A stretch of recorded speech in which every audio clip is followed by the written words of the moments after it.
This is Work Together 12-4, found on page 358 in your textbook and 313 in your workbook. This is dealing with paying people, paying or writing their checks. A lot of times a business will have two checking accounts, one for the general ledger accounts and a separate one just to pay payroll. Once payroll is figured out, how much they're going to pay out in net pay, then they'll tell the person who's in charge of the general checking account, and they will write a check to the payroll account, and then that person deposits that money into the payroll checking account, and then they write checks to the individual employees. So, instruction number 1 in 12.4. Prepare Antique Shop's general account check for the pay period July 15th. The payment date is July 15th. Well, right there I can tell I'm going to put July 15th on my check,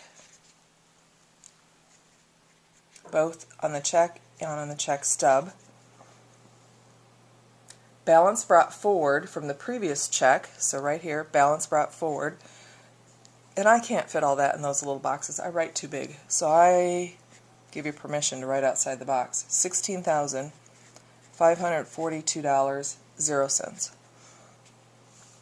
The payroll account number is, and then that's who we're writing it to. So here we're going to say, to the order of payroll account,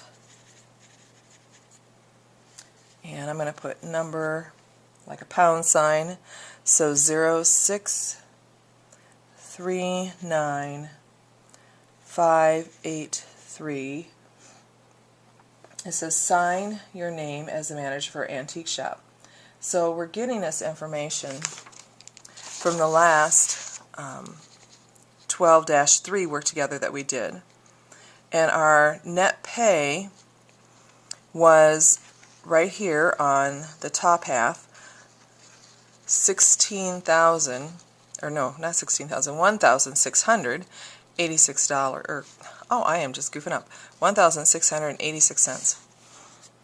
So that's what I'm going to write the check for, $1,686. And then we write that out longhand, 1,600. And then you put 86 over 100 and squiggle to the end. You want to fill up the whole entire space so nobody else can put something there.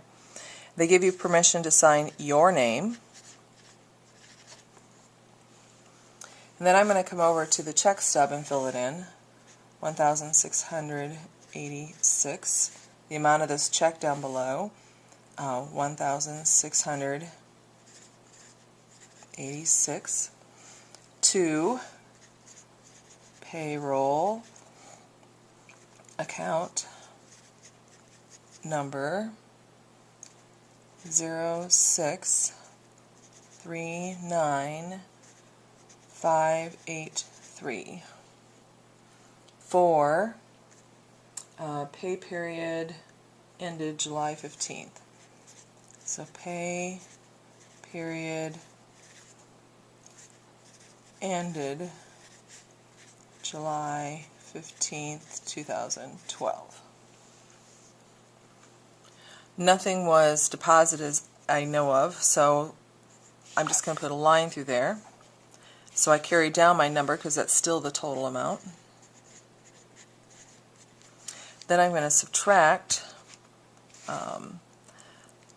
from 16,542 the 1,686, and I have a new total of $14,941.14.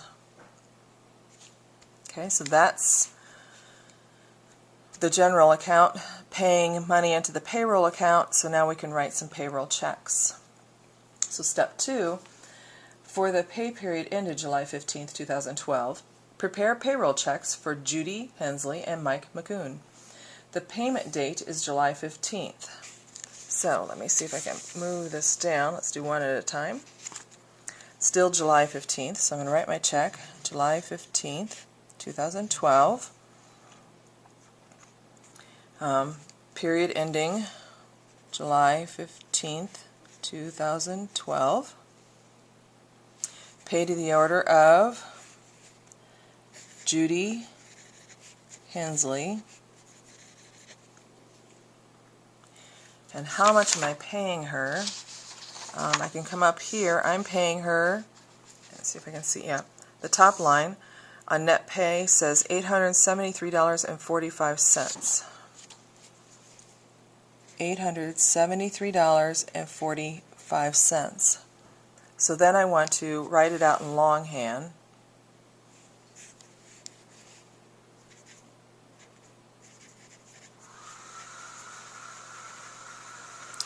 $873, and then I'll put 45 cents over 100 and squiggle to the end to fill it in.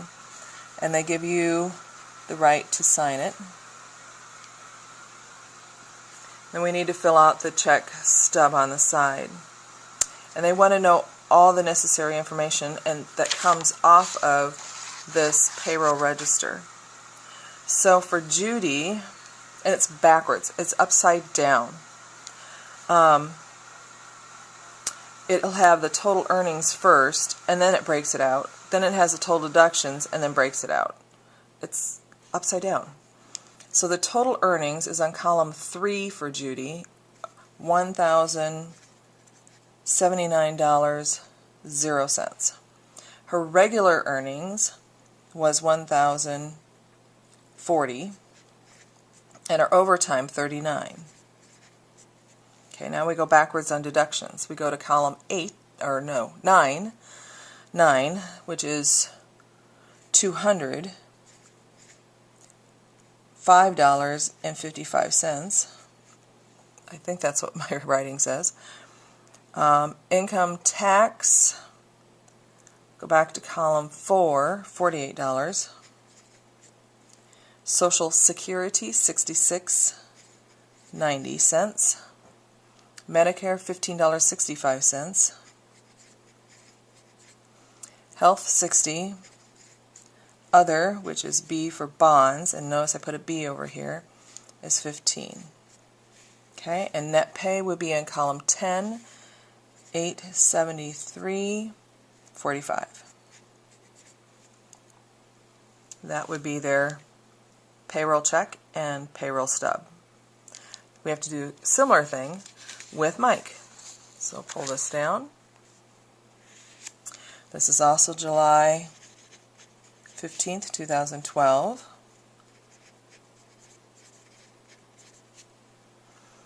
And this is Mike McCoon. His net pay on column 10, $700, looks like $27.41.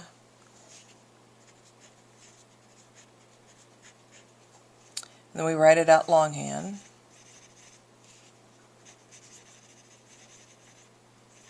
$727.41, so 41 over 100. You get to sign it. Net pay, $727.41. So that's the very bottom box. Once again, we work backwards. So we go to total earnings first on column 3 for Mike on the payroll register, $971.75. $971.75. Regular pay was $920.00. Overtime $51.75. Total deductions is on column 9, $244.34. $244.34. Income tax back to column 4 is $95. No cents. Social Security $60.25. Medicare tax $14.09. Whoops. health 60, bonds for 15, and put a B to the left there. And you have now just completed Work Together 12-4, and I think that's the end of, the Work Togethers for this chapter. Well, now have fun.